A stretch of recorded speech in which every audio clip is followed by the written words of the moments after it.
Capítulo 3. Una semana después, Catherine entró alegremente en mi consultorio para la siguiente sesión de hipnosis.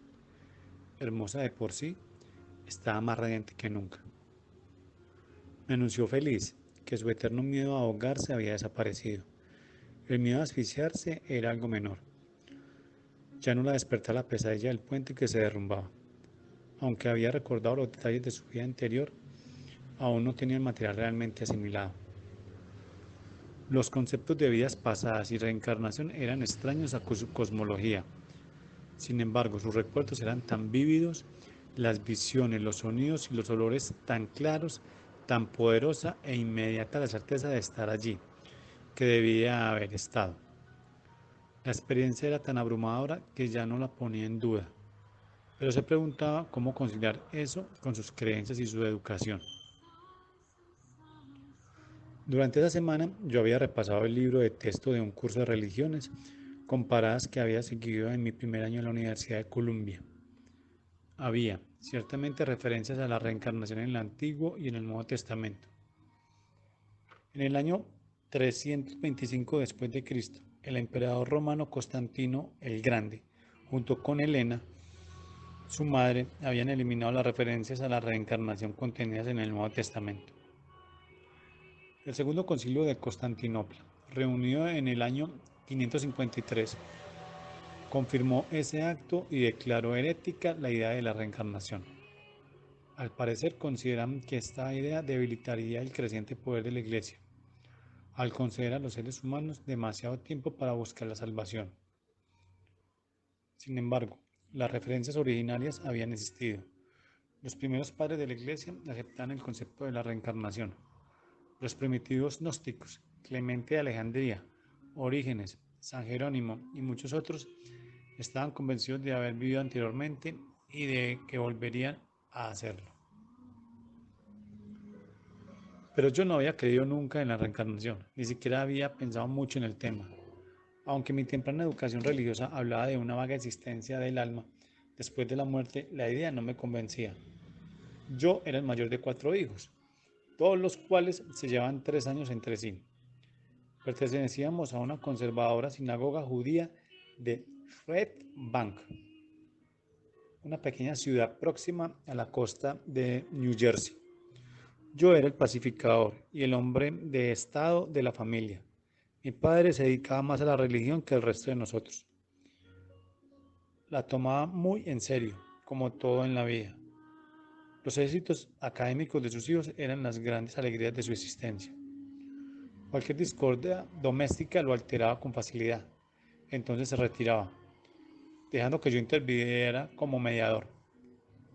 Aunque esa resultó ser una excelente práctica preparatoria para hacer una carrera en la psiquiatría. Mi niñez estuvo más cargada de responsabilidades de lo que yo retrospectivamente habría querido. Salí de la infancia convertido en un joven muy serio, habituado a tomar sobre sí demasiadas responsabilidades.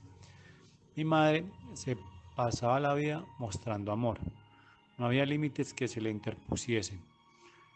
Era más simple que mi padre.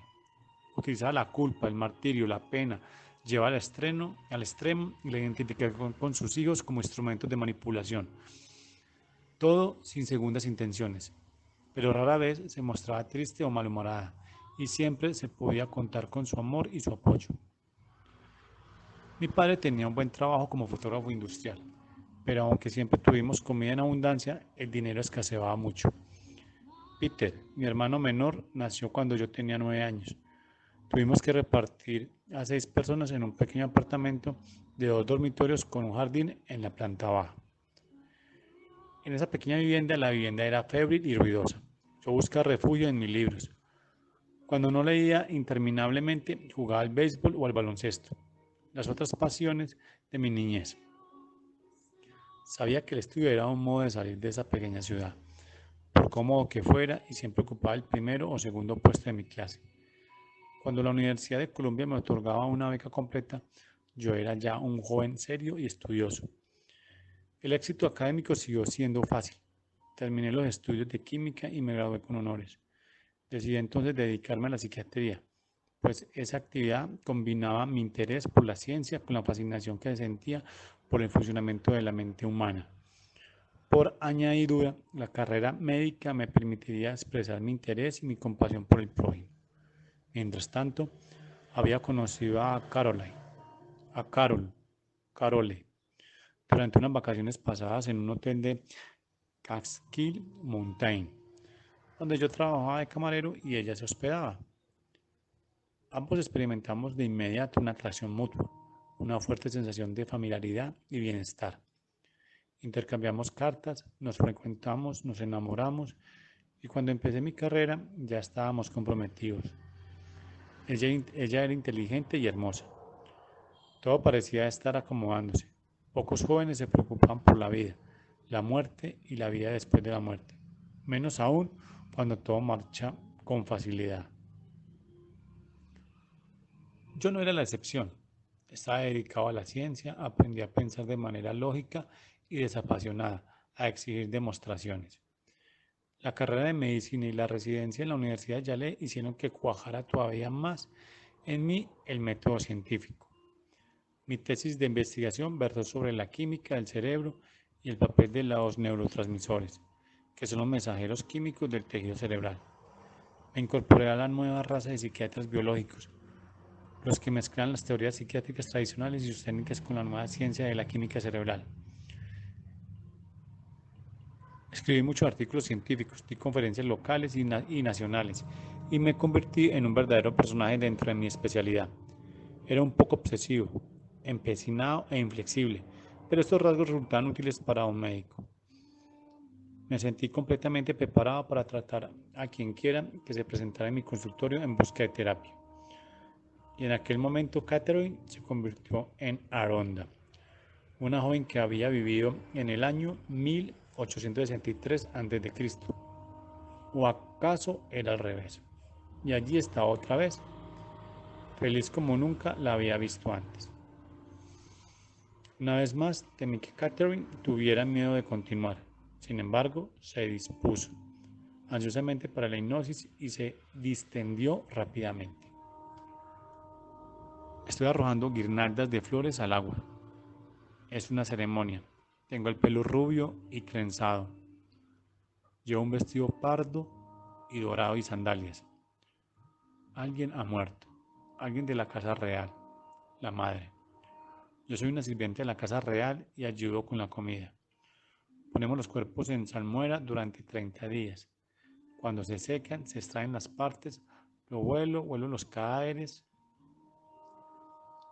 Había vuelto espontáneamente a la vida de Aronda, pero a una parte diferente, en la que su función consistía en preparar los cadáveres después de la muerte.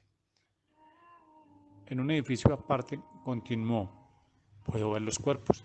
Estamos envolviendo cadáveres. El alma pasa al otro lado. Cada uno se lleva sus pertenencias, a fin de prepararse para la vida siguiente, más grandiosa.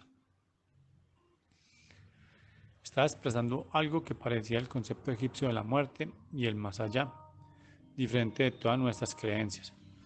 En esa religión, uno podía llevarse sus pertenencias consigo. Dejó esa vida y descanso. Hizo una pausa de varios minutos antes de entrar en un tiempo que parecía antiguo. Veo hielo colgando de una nueva cueva, o rocas. Describió vagamente un sitio oscuro y miserable. Se sentía visiblemente incómoda. Más adelante detalló lo que había visto de sí misma. Era fea, sucia y maloliente, y partió hacia otro tiempo. Hay algunos edificios y un carro con ruedas de piedra. Tengo el pelo castaño, cubierto con un paño. La carretera contiene paja. Soy feliz. Allí está mi padre. Me abraza. Es Edward, el pediatra que le aconsejó insistentemente que consultara conmigo. Es mi padre. Vivimos en un valle con árboles. En el patio hay olivos e higueras. La gente escribe en papeles. Están cubiertos de marcas raras, parecidas a las letras. La gente escribe todo el día para hacer una biblioteca. Estamos en el año 1536 a.C. La tierra es estéril. Mi padre se llama Perseo. El año no correspondía exactamente, pero tuve la seguridad de que estaba en la misma vía sobre la que me había informado en la sesión anterior. La llevé hacia adelante en el tiempo, sin apartarla de esa vida. Mi padre te conoce, se refería a mí. Tú y él conversáis sobre las cosechas, la ley y el gobierno. Dice que eres muy inteligente y que yo debería prestarte atención. La adelanté un poco más. Él, su padre, está tendido en una habitación oscura. Es viejo y está enfermo. Hace frío. Me siento tan vacía. Siguió hasta el momento de su muerte. Ahora, yo también soy vieja y débil.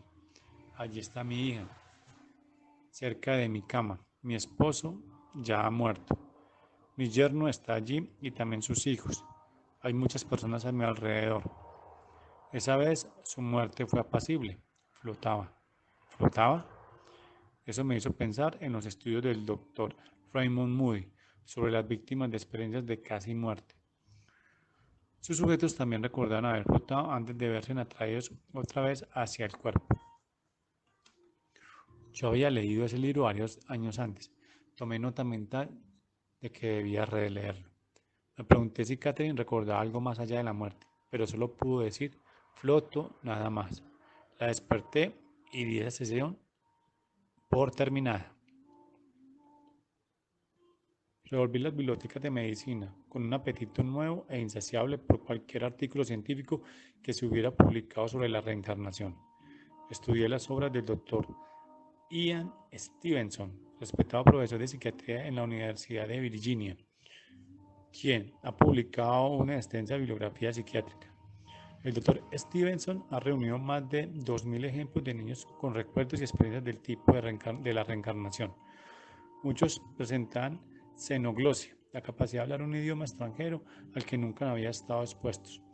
Estas historias clínicas están completas, cuidadosamente investigadas, son en verdad notables. Leí un excelente panorama científico de Edgar Mitchell con gran interés. Examiné los datos de percepciones transsensoriales reunidos por la Universidad de Duke y los escritos del profesor C.J. Tukey's de la Universidad de Brown.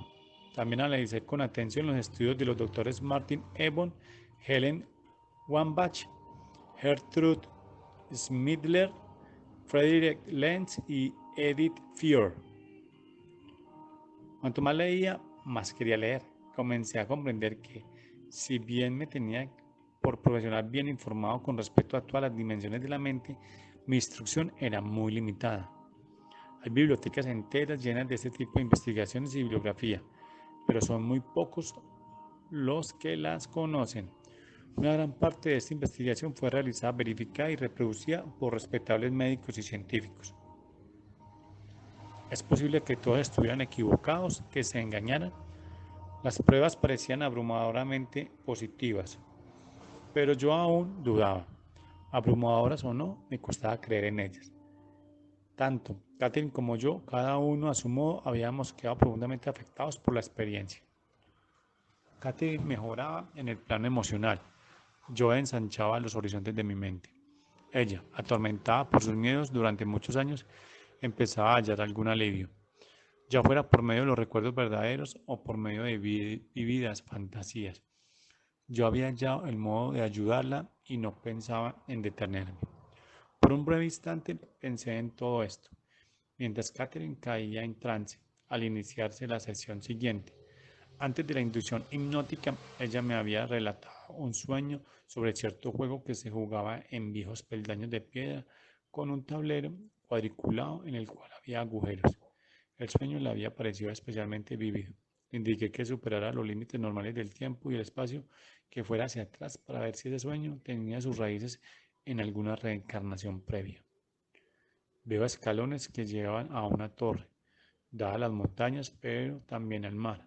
Soy un muchacho, tengo el pelo rubio, extraño, visto ropas cortas, pardas y blancas, hechas de pieles de animal.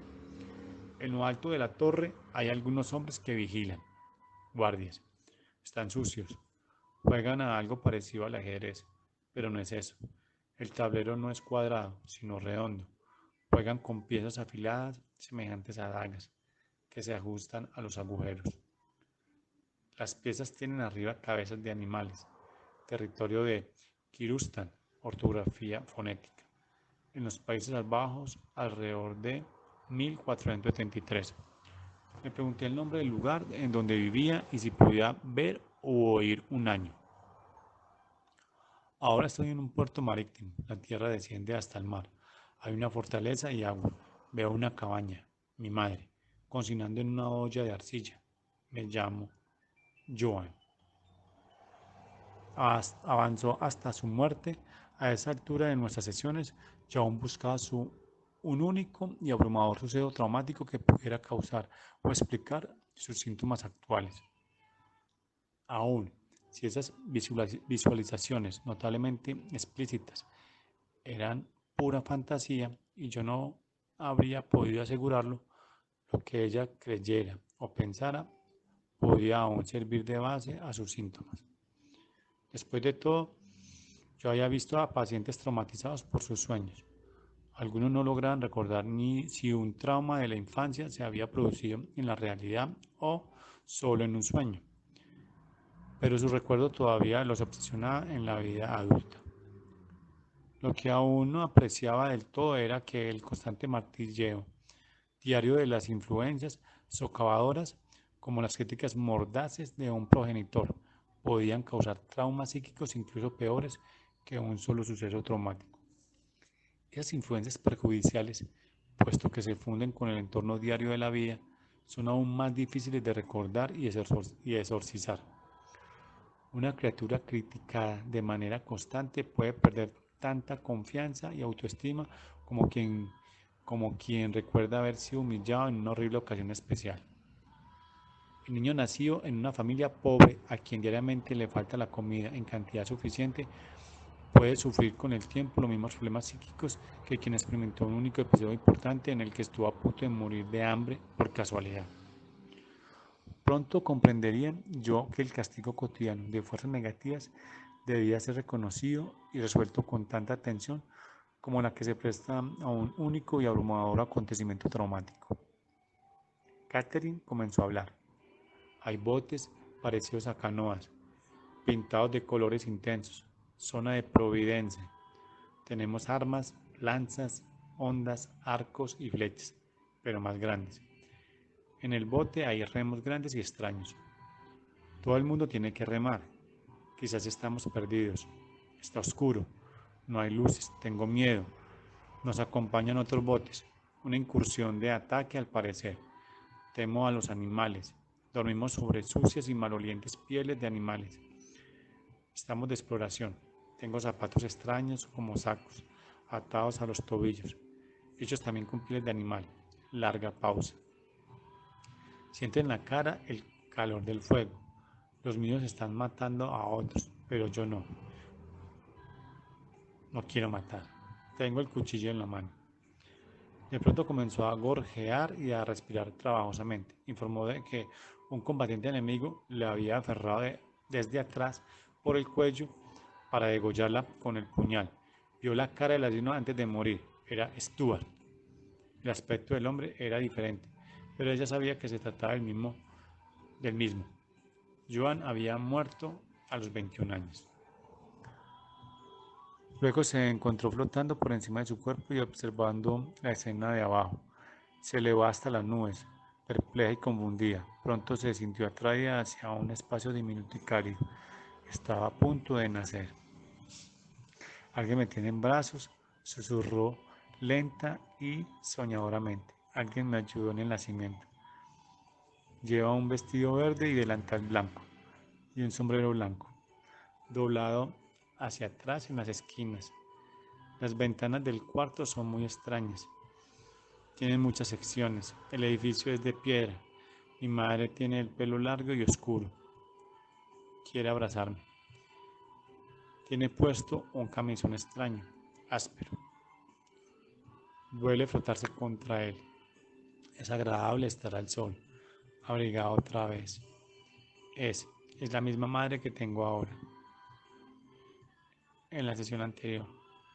Yo le había indicado que observara con atención a las personas importantes de cada vida, por si podía identificarlas con las personas importantes de su existencia actual. Según casi todos los escritores, los grupos de almas tienden a reencarnarse juntos una y otra vez para elaborar el karma, deudas para con nosotros y para con uno mismo, lecciones que hay que aprender a lo largo de muchas vidas. En mis intentos de comprender ese extraño y espectacular drama que se desplegaba en mi tranquilo y penumbroso consultorio sin que el resto del mundo lo supiera, yo quería verificar esa información. Sentí la necesidad de aplicar el método científico, el que había utilizado rigurosamente en los 15 años de investigación previa, para evaluar ese curiosísimo material que emergía de los labios de Catherine. Entre una y otras sesiones, la misma Catherine se iba volviendo más y más psíquica. Tenía intuiciones con respecto a personas y acontecimientos que resultaban acertadas. Durante la hipnosis había comenzado a anticiparse a mis preguntas, sin darme tiempo a formularlas. Muchos de sus sueños tenían una inclinación precognitiva o de adivinación. En cierta ocasión en que sus padres fueron a visitarla, su padre expresó muy grandes dudas sobre lo que estaba ocurriendo. Para demostrarle que era cierto, ella lo llevó al hipódromo. Allí procedió a indicar al ganador de cada carrera. Su padre quedó atónito. Una vez demostrando lo que ella deseaba, tomó todo el dinero que había ganado y se lo entregó al primer pobre con quien se cruzó al salir del hipódromo. Sabía por intuición que los poderes espirituales recién obtenidos no debían ser utilizados para obtener recompensas materiales. Para ella tenía una importancia mucho más elevada. Según me dijo, esa experiencia la asustaba un poco, pero estaba tan complacida con los progresos logrados que se sentía ansiosa por continuar con las regresiones. Por mi parte, sus habilidades psíquicas me espantaban y me fascinaban al mismo tiempo, sobre todo el episodio del hipódromo. Era una prueba tangible. Catherine tenía el boleto ganador de cada una de las carreras. No se trataba de una coincidencia. Algo muy raro había estado pasando en estas últimas semanas. Y yo me esforzaba por no perder mi perspectiva. No podía negar que la muchacha tenía aptitudes psíquicas y si éstas eran reales y podían producir pruebas tangibles. ¿Serían verdad también sus descripciones de hechos acaecidos en vidas pasadas? Ahora volvió a la vida en la que acaba de nacer. Esa encarnación parecía más reciente, pero no pudo identificarse un año. Se llamaba Elizabeth. Ahora soy mayor, tengo un hermano y dos hermanas. Veo la mesa de la cena. Allí está mi padre. Es Edward. El pediatra nuevamente ha representado el papel de padre. Mis padres están riñendo otra vez. La comida es patatas con habichuelas y él se ha enojado porque está fría. Discuten mucho. Él se pasa mucho el tiempo bebiendo. Golpea a mi madre. La voz de Catherine sonaba asustada y estaba visiblemente estremecida. Empuja a los niños, no es como antes. No es la misma persona, no me gusta, ojalá se fuera. Hablaba como una criatura. Las preguntas que yo le hacía en esas sesiones eran por supuesto muy diferentes de las que utilizaba en la psicoterapia normal. Con Catherine actuaba casi a la manera de un guía.